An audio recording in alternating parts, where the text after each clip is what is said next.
Hello, एक बार फिर आप सभी का #BC से में स्वागत है। दोस्तों, आज NCERT बुक से एक्सरसाइज 13.7 का क्लास 9 से प्रश्न है, क्वेश्चन नंबर 6 का, कि एक लंबवृत्तीय शंकु का आयतन अगर 9856 सेंटीमीटर क्यूब है और इसके आधार का व्यास 28 सेंटीमीटर है तो ज्ञात कीजिए।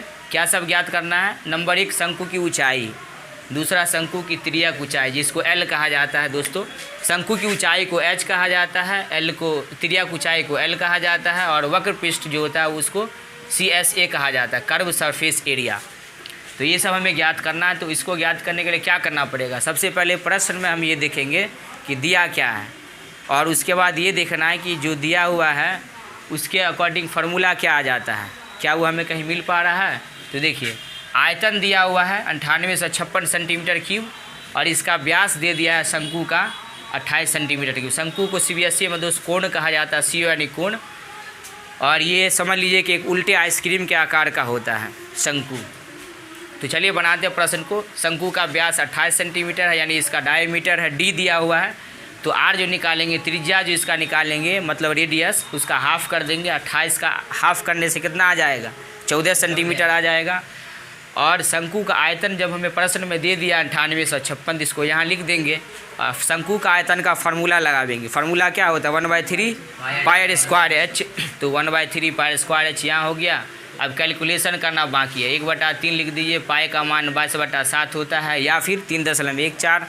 तो जब प्रश्न में कहा जाएगा कि 3.14 का प्रयोगकारी तभी करेंगे, और जब तक ना कहा जाएगा तो कितना लेंगे? 22/7 लेते रहेंगे, इसमें उपयोग में लाते रहेंगे। R², मतलब R तो हमें निकालना ही है, इसलिए R को R² ही रहने देंगे। और R तो हमें दिया हुआ प्रश्न में 14, जिस काटने के वाला आए थे, तो 14 गुना 14 यहाँ लिखने के बाद H वैसा ही रहने देंगे। अब 9856 यहाँ आ जाएगा, और इसका कैलकुलेशन 7 दूनी 14, और 3 से अब कोई किसी से कैंसिल नहीं हो पा रहा है, H को वैसा ही छोड़ देना है।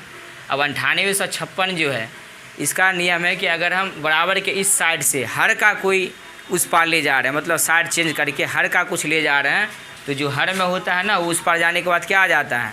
वो अंश में चला आता है। तो इसलिए 9856 का जो मल्टीप्लाई 3 हो जाएगा ऊपर में जाने के बाद, और यहाँ 22 गुना 2 और गुना 14 यहाँ आ जाएगा।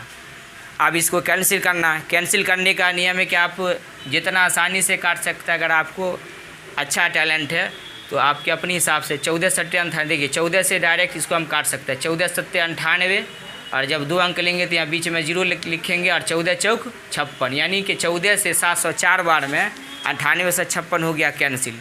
बिल्कुल क्लियर। और अब 11 का पहाड़ा में देखिए दोस्तों, यहाँ 3 लिखा हुआ, 11 दूनी 22 आता है, और 11 6 66 और 4 70, तो 11 4 44, यानी 64 बार में 704 भी कैंसिल हो गया।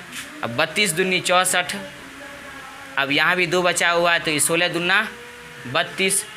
तो H का जो मान आया 16 तिया 48, ये 48 सेंटीमीटर जो हमको ऊंचाई चाहिए था शंकु का।